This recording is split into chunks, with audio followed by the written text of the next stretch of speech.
అయితే దేవుడు ఏ విధంగా చెప్పాడంటే 2 పుడతారు నీకు అని చెప్పి ముందుగానే చెప్పారు. అయితే ఇంకా దర్శనం వచ్చింది 2 పిల్లలు పుడతారని చెప్పి.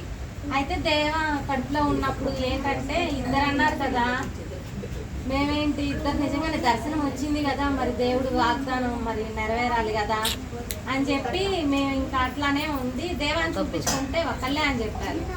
ఒకళ్ళే అని చెప్తే అదేంటి ఇలా ప్రార్థన చేసుకొని క్రీస్తు దేవాలయంలో కూడా ప్రార్థన చేయించుకున్నాం. దేవదాసాయి గారి గదిలోకి వెళ్ళి ప్రేయర్ చేసుకున్నాక కూడా అదేంటి 2 అని చెప్పారు అని చెప్పి కూడా అనుకొని ఇంకా ఈ అబ్బాయి మాత్రం పుట్టడంతో మాకైతే నిజంగా చాలా కష్టాలు తీరిని కనేటప్పుడు కూడా ఈ అబ్బాయి చాలా కష్టమైంది, ఆపరేషన్ చేయాలి అన్నా కూడా సరేనని ప్రేయర్ చేసుకున్నా. అప్పుడు కూడా నువ్వు దేవుణ్ణి తలుచుకోమా, మీ దేవుణ్ణి ప్రార్థించుకో అని చెప్పి డాక్టర్ అమ్మ చెప్పింది. ప్రేయర్ చేసుకుంటే ఆ రోజు దేవదాసాయి గారే అనిపించి పొట్ట మీద చేపెట్టి ప్రేయర్ చేశారు. ఇంక తర్వాత అంటే కోమాలోకి వస్తున్నా స్పృహలో ఉండట్లా.